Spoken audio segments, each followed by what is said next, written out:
il est rouge.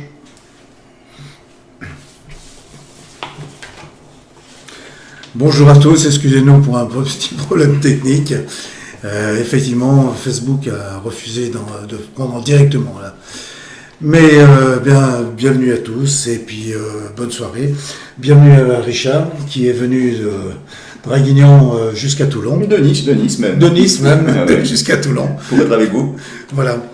Alors je vais poser quelques questions à Richard et il va répondre et puis peut-être vous nous amener quelques informations pertinentes et peut-être qui vont intéresser beaucoup de monde.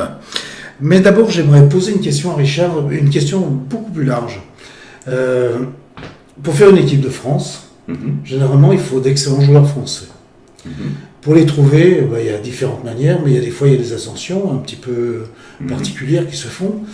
Mais est-ce que le système de convention que vous avez mis en place n'est pas un système encore plus pertinent qui permet de faire sortir, émerger, je puis dire, de jeunes joueurs avec leur talent et de les découvrir surtout? C'est un peu le but en fait. C'est de faire émerger des clubs qui n'auraient jamais été des clubs. Pourquoi ? Parce qu'avec ce système de convention qu'on appelle nous low cost, alors c'est pas péjoratif du tout. Le mot low cost justement de ce côté-là, il faut l'employer dans le bon sens et dans le bon terme. Ça veut dire que ça permet à des gens de devenir président d'un petit club au début avec un minimum d'argent puisqu'on a minimisé les frais d'arbitrage, minimisé le transport. Vous savez qu'une convention c'est un périmètre réduit. Donc tous ces facteurs font qu'en fait vous faites une saison à moindre coût, mais ce qui n'empêche pas la qualité. Vous prenez des joueurs, ces joueurs dans votre club sont sélectionnés dans la sélection que nous, pour le moment, nous appelons la sélection du VAR, mais qui sera la sélection de la convention. Et de là, ce joueur qui part d'un petit club local, on va parler par exemple du Luc ou autre, peut se retrouver, oui, bien sûr, pourquoi pas en équipe de France, puisque c'est une ascension qui part de la base. D'accord. Donc si je comprends bien, dans la convention, il y a les clubs qui représentent à peu près les joueurs de la convention. Tout à fait. Et puis subitement, il y a une élite qui s'en fait. C'est ça, c'est l'élite de la convention en fait. Et c'est les meilleurs joueurs de tous ces clubs qui représentent leur convention. D'accord. Et ensuite, ça sera l'ascension, ça sera et là, on trouve de vrais talents.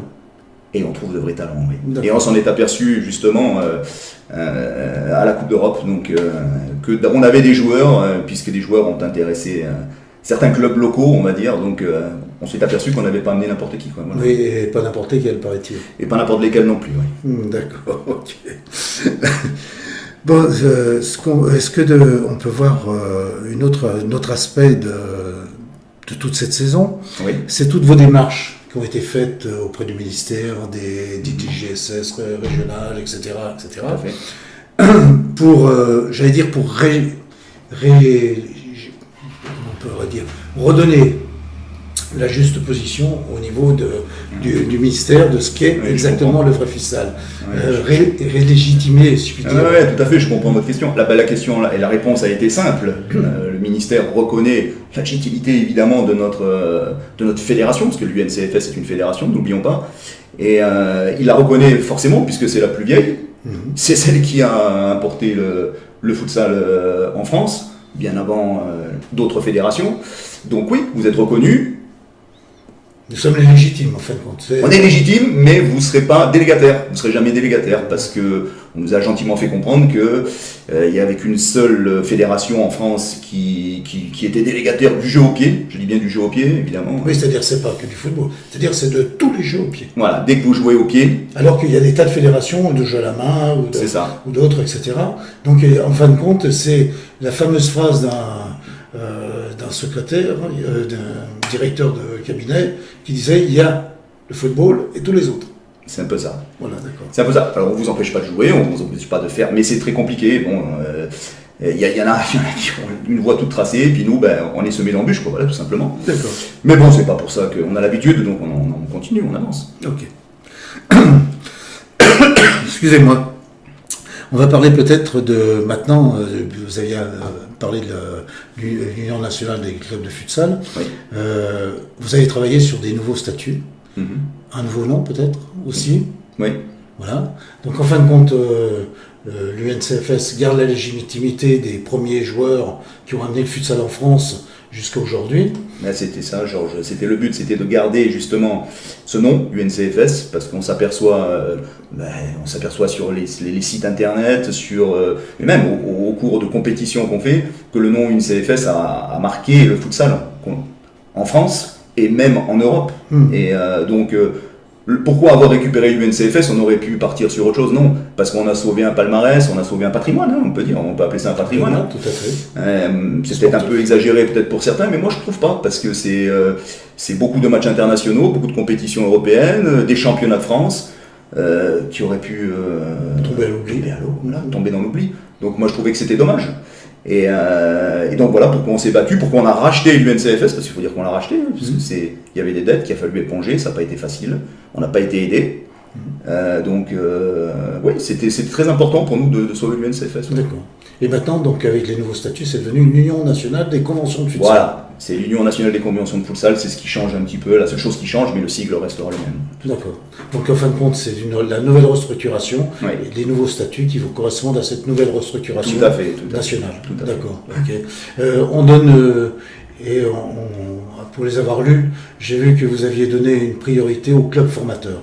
C'est-à-dire que c'était un vrai pouvoir au club formateur à l'intérieur, et pas aux équipes clubs. Si voilà, pour faire la différence entre les gens qui s'investissent, ça veut dire qui s'investir, c'est les enfants, hein, c'est les équipes de jeunes. Bon, ils auront un peu plus de pouvoir, même beaucoup plus de pouvoir que les clubs, on va dire les clubs qui viennent avec 12 joueurs, quoi. Et c'est tout à fait normal. Quelqu'un qui gère un club qui a 200 personnes et un qui gère un club qui en a 20, je pense qu'il n'a pas le même pouvoir, même localement, on va dire, hein, mais localement, mais même sur la scène nationale, on va dire. Donc il était tout à fait normal de... Oui, qu'en fin de compte, il soit reconnu un petit peu plus que les autres. Oui, pour moi, oui. Enfin, pas que pour moi, pour le bureau directeur, oui, tout à fait. D'accord. Bon, écoutez, déjà, je vous remercie. Maintenant, on va passer peut-être à quelque chose qui a ravi certains joueurs et beaucoup de clubs. C'est la Coupe d'Europe à laquelle vous avez participé. Oui, alors pour expliquer un petit peu le pourquoi de cette Coupe d'Europe, tout simplement, nous quand on a remonté PACA Futsal, la première chose qu'on a fait, c'était, même si c'était une tentative désespérée, mais c'était quand même de redemander notre affiliation à l'UEFS. Première année, évidemment, pas de nouvelles. Et la deuxième année, on sait qu'on a bénéficié de certains remous à la tête du futsal européen en ce moment, mais donc par l'intermédiaire de Valérie Acoumian qui nous a fait en fait, oui. Ce que les gens savent pas, c'est que Valérie Acoumian est celui qui a, depuis 88. Tout à fait, c'est le président de l'UEFS, donc qui a créé l'UEFS en 1988. Avec les Français, paraît-il. Ouais, Jérôme Brachet était lui à l'époque vice-président. Et donc il nous a demandé de participer à cette Coupe d'Europe qui n'était pas prévue, qu'on n'avait pas budgété. Heureusement, grâce, on peut citer son nom, puisque grâce à Jean-Pierre Lacoste, qui est un promoteur lucquois, et qui nous a permis de partir à cette Coupe d'Europe malgré tout, sans l'avoir budgété. Voilà. Ce qu'il faut savoir sur cette Coupe d'Europe, le résultat sportif était honorable, un quart de finale, on perd contre les vainqueurs, donc même si on peut avoir des regrets sur le match, puisqu'on peut toujours avoir des regrets, mais le côté sportif, je le mets un peu de côté, c'est surtout le côté exemplaire de la sélection, mais extra-sportif, on va dire, qui a beaucoup plu aux équipes adverses. Oui, on a eu des échos. Ils ont été, mais je les remercie, hein, tous les joueurs qui ont participé à cette aventure ont été exemplaires, et on peut le dire, pour une fois. Ils ont été même très bien, parce qu'il paraît qu'il y a eu l'éthique sportive et qui aurait pu, à un moment donné, où ils auraient été un peu lésés. Oui, voilà, ils auraient pu. On ne refait pas le match, mais bon. Oui, non, ils ont été lésés, ils n'ont rien dit, et donc je les félicite, et c'est là-dessus qu'il faut qu'on continue, qu'on travaille. Parce qu'on a l'exemple, c'est les jeunes, hein, de toute façon, hein, puisqu'on a nos écoles de futsal qui durent depuis 10 ans maintenant, hein. Donc les jeunes ils regardent, hein, vous savez, ils ont les vidéos, donc s'ils voient un mauvais geste, ils vont le refaire, s'ils voient un beau geste, ils le referont aussi, je pense. C'est ce qu'on espère. Je crois. Donc ensuite, on va parler un petit peu le point sur Futsal PACA 83. Oui. Peut-être les futures perspectives qui se font. Oui, il y en a plusieurs. Au niveau du championnat, il y a des équipes qui arrivent. On en perd aussi. C'est pour chacun ses raisons valables ou pas valables. On ne commentera pas. La seule chose que je regrette, surtout pour une des équipes qui s'en va, c'est les joueurs qui qui vont peut-être rater des événements, on en parlera un petit peu après, donc des événements qui auraient pu être pour eux... on va parler un petit peu. Qui pour eux un peu glorifiant, pour leur carrière. Mais bon, après c'est une autre aventure, on va pas, moi je jette pas la pierre à personne, et on a passé du bon moment avec eux, bon voilà, c'est un choix. Donc vous pensez qu'il y a peut-être avec le départ d'un club, des joueurs qui perdent quelque chose? Moi je parle du côté sportif. Oui, sportif, je parle. Je pense, oui, je pense, ouais. Mais bon, après c'est mon avis, après bon voilà. Oui, c'est des choix. C'est des choix, voilà, donc c'est des choix qu'ils ont votés en bureau, enfin je l'espère. Et donc voilà, bon, c'est comme ça. Mais c'est dommage parce que c'était des bons joueurs, des bons éléments, et en plus avec une super mentalité. D'accord. Voilà. Bon, mais ils ont bien appris avec nous, c'est clair. Oui, voilà. Oui, puis j'espère que ça leur servira dans leur futur championnat, dans leur nouvelle fédération. D'accord. Alors maintenant, on va peut-être parler des choses qui sont enthousiasmantes un petit peu plus. Oui, il y en a beaucoup même, parce que c'est un début d'année qui va être compliqué, parce que compliqué. C'est de la bonne complication, on va dire. Donc, toujours suite à la Coupe d'Europe, et surtout suite à une réunion que j'ai eue là-bas avec Valérie Acoumian et un représentant catalan qui était sur place. Donc, on a parlé évidemment de l'avenir. Il a été ravi du comportement de l'équipe. Mais la France a été bien représentée. Voilà. Donc, comme il m'a dit, on a envie de continuer l'aventure encore, évidemment, puisque si ça se passe toujours comme ça sera merveilleux. Et donc on a échangé quelques mails concernant les futures compétitions jusqu'à fin 2017, on va s'arrêter là aujourd'hui, jusqu'à décembre. Donc Valérie Acoumian nous propose, vous savez, elles sont là, donc je vais pouvoir, comme ça je mets les lunettes parce que... Donc alors, ça commence très tôt, ça commence à partir du 23 septembre avec le micro-futsal. Donc ils nous ont proposé. Alors le micro-futsal, c'est pour ça qu'on a fait il y a un mois environ à Draguignan un test avec grandeur nature avec les jeunes et 2 équipes seniors. Bon, on l'avait pas fait, c'était pas innocent quoi. Parce qu'on prévoyait déjà vu les négociations qu'on avait avec Valérie. Et donc et ensuite on a nos amis belges qui vont venir fin juillet. Nous présenter, ils viendront avec tout le matériel nécessaire, nous présenter donc cette pratique du micro-futsal qu'on ne connaît pas. Qu'on a découvert l'autre jour mais qu'on connaît très peu. Si tout se passe bien, on essaiera de faire une mini-sélection parce que là on va la faire un petit peu, parce qu'on n'a pas d'équipe de micro-futsal, mais bon. Il paraît que le micro-futsal c'est les techniciens. Tout à fait. Ce sont ceux qui ont des pieds comme des mains. Tout à fait. Donc là, on nous propose cette fameuse rencontre amicale contre les Belges, donc fin juillet, mais ça on reviendra dessus plus tard. Et par contre le micro-futsal, la Coupe d'Europe de micro-futsal, donc toujours en Espagne, comme la dernière fois, et c'est le championnat du monde dans la foulée, sur une semaine aussi à Lloret del Mar de micro-futsal. Donc je pense que pour nos joueurs déjà, c'est démarrer l'année sympathiquement, on peut dire. Oui. Voilà. De rencontrer des belles équipes. Des bons techniciens, etc. Voilà, et surtout d'aider un petit peu Valérie Acoumian à développer cette discipline qui lui plaît beaucoup, quoi. C'est un peu son bébé. On voit qu'elle est copiée par d'autres fédérations dans d'autres sports de jeu au pied. C'est inévitable, Ensuite, au mois de novembre, alors là c'est un petit peu plus... c'est pas plus compliqué, mais on l'avait pas du tout budgété non plus. On nous propose le championnat du monde des clubs en fait. Alors, ça se passerait en Russie, à Moscou. Donc, alors le truc c'est, pour nous, on va pas faire partir un club. Donc on repartirait donc un petit peu comme on a fait avec notre avec la team, avec la sélection du Var. Donc je pense qu'on inscrirait pour ce championnat du monde des clubs à Moscou la sélection du Var. Je pense que ça serait... on peut pas sortir un club encore. Officiellement, Valérie nous dit ça serait continue avec Black Panther puisque c'est le club qu'on connaît, mais non, c'est impossible. Donc on repartirait certainement avec cette fameuse sélection du Var qui participerait à cette Coupe du Monde des clubs à Moscou. Et donc ça serait en novembre. Oui, c'est en novembre. Voilà. Et ensuite, donc là, il y a eu un travail de fait. Je me suis rapproché aussi je ne peux pas encore dire son nom parce que c'est pas fait, d'un futur sélectionneur donc pour les féminines. Donc on nous propose aussi le championnat d'Europe féminin aussi avant la fin de l'année, en décembre à Lloret del Mar aussi.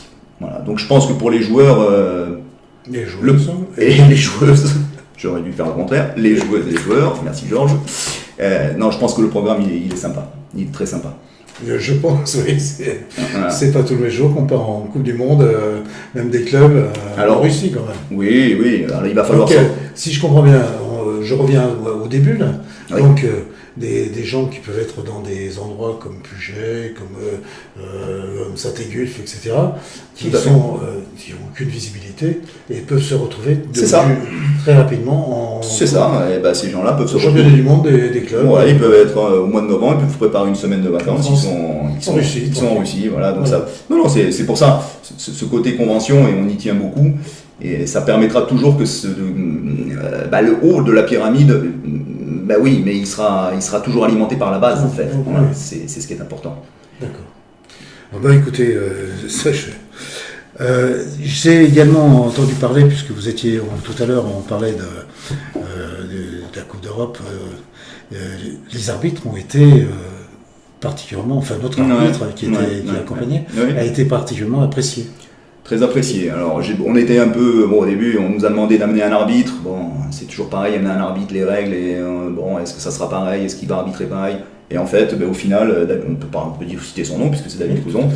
David Couzon, qui devait au début se contenter de faire des tables, s'est même retrouvé à faire une demi-finale. Donc, vous voyez, et en plus, avec les félicitations du responsable des arbitres... de l'UEFS. Donc, est devenu arbitre national, international. Ouais, ils l'ont validé puisqu'ils ont dit que, vu le niveau qu'il avait, David, il n'est pas arbitre depuis hier matin. Donc voilà, c'est un arbitre qui a des matchs au compteur, on peut dire. Donc, mais enfin, j'étais très content pour lui parce que il nous a suivis même quand c'était dur, il y a 2 ans, et même il y a 3 ans, quand malheureusement, après la chute de l'UNCFS, on a dû faire une année blanche, on va dire, alors qu'on devait faire une année de Coupe d'Europe, des choses comme ça. Il était là quand même, pour arbitrer des matchs amicaux, on ne savait pas où on allait, et quand on a recréé Futsal PACA, il était là. Et donc, c'est que justice. Voilà. C'est que justice, ok, d'accord. Maintenant on va terminer un petit peu sur un futur. Nous avons, je sais puisque je m'en suis également occupé, ouvert l'UNCFS à tous les anciens clubs de France. Oui. Donc nous avons adressé à peu près à près de 200 clubs qui à l'époque formaient l'Union des clubs de futsal. C'est ça. Une invitation à venir à une assemblée générale. Qu'on va peut-être définir une date prochainement, on va essayer de voir. Oui. Et parce qu'il y a une possible reconstruction selon le modèle qui a été fait. C'est ça. Ça veut dire que le modèle qui est appliqué dans le Var et qui commence à s'appliquer petit à petit ailleurs, il peut être appliqué n'importe où. Ça veut dire qu'un regroupement de conventions, c'est 10 équipes dans un secteur géographique réduit. Je pense que ça peut se faire assez rapidement avec des gens motivés en montant un bureau. Ce qui est bien, c'est que cette convention, même si elle est chapeautée par l'UNCFS, a quand même sa mini-indépendance. Ça veut dire qu'elle a son président, évidemment, les règles de jeu sont les mêmes, et ça, on ne peut pas faire n'importe quoi non plus, mais ils ont quand même leur indépendance. Et c'est extrêmement démocratique, puisque tous les présidents de club sont gouvernent. Le président de club, oui. Gouverne la convention. Ouais, tout à fait. Le président de club gouverne la convention. Après, ça, on affinera avec les gens s'ils veulent les renseignements. Alors, par contre, le système qui est fait, si après on a des sélections de conventions, on peut avoir en France, puisque le niveau du futsal, à part l'apport d'étrangers, le niveau français est assez bas, avec les conventions, on a un niveau qui commence à être intéressant, plus ces rencontres internationales qui pour former ces cadres. C'est ça. Donc, en gros, on commence à avoir des choses qui peuvent intéresser des médias et des télévisions. Oui, ça, bien sûr, on le voit, on va pas se le cacher, on a quelques contacts intéressants, mais après, évidemment, c'est dur de faire bouger les choses, parce que Oui, il y a l'inertie. Voilà, on serait peut-être ailleurs, ça irait peut-être plus vite, mais voilà, on est là. Donc... Oui, pareil, il y a des pays qui disent si vous étiez chez nous. Voilà, c'est ce qu'on nous dit quand on est à l'étranger, si vous étiez chez nous, ça irait beaucoup plus vite, mais voilà, on va faire avec. Donc on le voit, avec le retour de la Coupe d'Europe, les joueurs cadres qui sont partis là-bas, quand ils ont réintégré leur club, on sent qu'ils ont pris... ils ont pris l'importance dans leur club, oui, tout à fait. Non, puis ils peuvent être également formateurs, c'est ça qui est tout à fait. C'est d'être des cadres petit à petit. Donc, tout le système fait en fin de compte monter, évoluer. Voilà. Ok. Écoutez Richard, je vous remercie. Mais je vous en prie. D'être venu, de donner toutes ces explications à tout le monde. Tout le monde, aujourd'hui, tout le monde a pu apprécier où on en était, tout le travail de Richard Dean pour vous tous. Et écoutez... on va quand même procéder au tirage au sort. Ah, pardon. Oui, parce que je pense qu'il y a des clubs qui doivent attendre.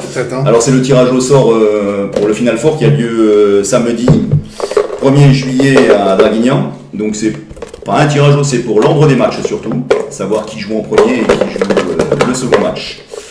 Vous avez une main innocente. Elle était innocente. Alors, le premier match sera le deuxième contre le troisième, donc Puget contre les Black Panthers. Et on va quand même vérifier qu'il n'y a pas deux Puget et Black Panthers quand même. Oui, des fois. On ne sait jamais. Et donc, c'est moi aussi. On a tout chaud, je crois. Le 1 contre le 4, donc Fréjus ADF. Donc le premier match, Puget Black Panther. Deuxième match, Fréjus ADF. Voilà, Georges. Écoutez, Richard, je pense qu'on peut dire bonsoir à tout le monde. Bonsoir à tout le monde, oui. Et puis, il va falloir maintenant vous organiser. Beaucoup travailler. Et beaucoup travailler pour qu'on puisse répondre à l'attente un petit peu de notre ami Valérie Accougnan. De l'Europe. Et je crois que nous avons une grande chance, très grande chance, je crois, d'avoir Richard Dean à la tête, car beaucoup maintenant peuvent commencer à rêver. Bonne soirée. Bonne soirée.